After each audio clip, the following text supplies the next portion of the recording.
és megmaradnak futballpályái. Ezt a célt fogalmazta meg az Együtt a Szegedi Labdarúgásért mozgalom vezetője, aki több társával együtt majd február közepén aláírásgyűjtést kezdeményez a sportág szegedi megmentéséért.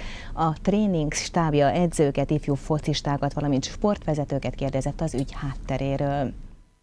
1991-et írunk.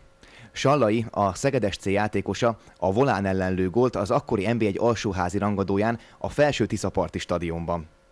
17 évvel később. A helyszín ugyanaz, illetve néhány méterrel arrébb vagyunk, az említett stadion melletti edzőpályán. A Tisza Volán gyerekcsapatai tréningeznek, és a tehetséges focista palánták alig várják, hogy végre a szegedi nagycsapatban is pályára léphessenek, viszont ők elődeikkel ellentétben ma már csak az MB3-ban. Mert hogy itt tart ma a szegedi foci. Harmadosztályú jelen és egy még sötétebb jövő, ugyanis ha beigazolódnak a helyi szurkolók félelmei, hamarosan már egyáltalán nem beszélhetünk szegedi fociról.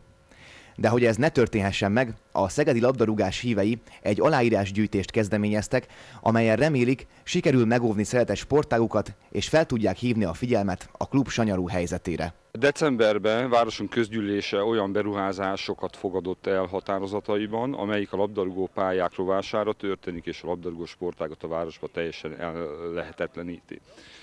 Ezért gondoltam, megkérdezem a polgármester urat, hogy a labdarúgás sporttal milyen tervei vannak, vagy hogy illeszkedik be a képbe, és kértem fogadóóráján egy lehetőséget ennek a megbeszélésére.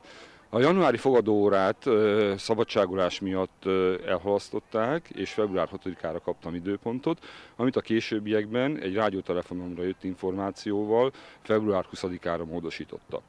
Ekkor felmerült bennem, hogy aláírásgyűjtést kell szervezni, mert hogyha ezek a folyamatok visszafordíthatatlanul beindulnak, akkor egy 200 000-es nagyváros maradhat önkormányzati tulajdonban lévő labdarúgópálya nélkül, illetve ezeknek a gyerekeknek és a felnőtt labdarúgásnak semmiféle élettere nem lesz Szeged megyei jogú városban. Az aláírásgyűjtést a Népi Kezdeményezés Intézményben szeretnénk végrehajtani, ami annyit jelent, hogy ha a választópolgárok 10%-a aláírja fölvetésünket, akkor a labdarúgó sportot a város önkormányzatának meg kell tárgyalni, a sport helyzetét. Mit várnak ettől a kezdeményezéstől, hogy mi történjen, mit szeretnének elérni?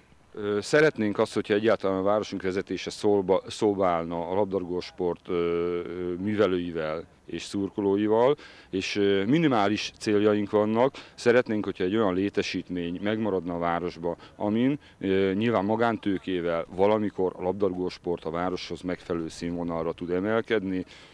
Osztályokat nem mondok, teljesen lényegtelen. 1899 óta van labdarúgósport Szegeden, azóta a diszkoszvető és a kék-fekete színek a város labdarúgását jelképezik. Úgy gondolom, hogy meg kell tennünk mindent, hogy mind a címer, mind ezek a színek fönt maradjanak.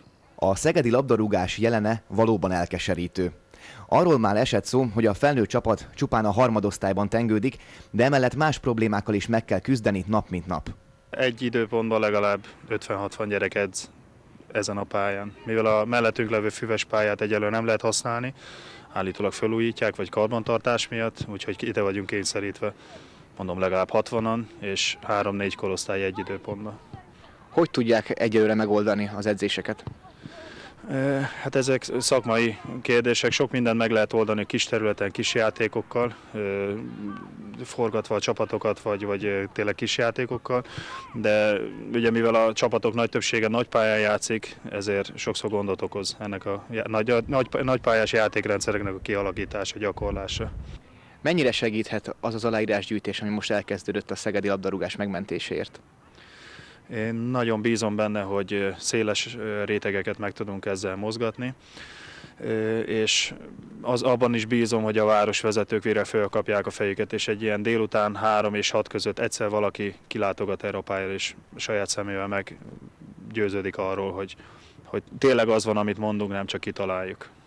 Az itt focizó gyerekeknek egyre kevesebb motivációt jelent a harmadosztályú nagy csapat, így nem csoda, ha sokan közülük máshol képzelik el a jövőt. Külföldön szeretnék focizni, és híres játékos szeretnék lenni. És itt Szegeden?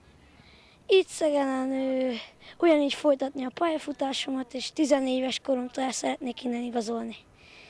Van már konkrét ajánlat is? Van a Németországban Hertha hív. A szegedi utánpótlásra pedig érdemes lenne odafigyelni, mert a sok nehézség ellenére a háttérben igenis komoly munka folyik.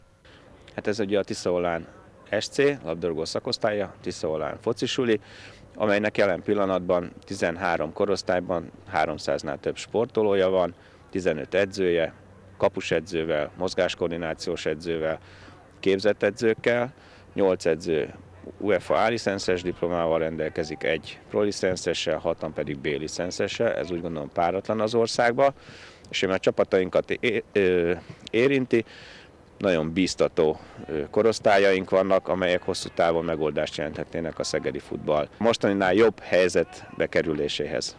Az aláírásgyűjtéshez a napokban nagyon sok szervezet és magánszemély is csatlakozott, a kezdeményező csoport pedig egy internetes oldalt működtet, ami elérhető a www.alaírás-szeged.extra.hu címen.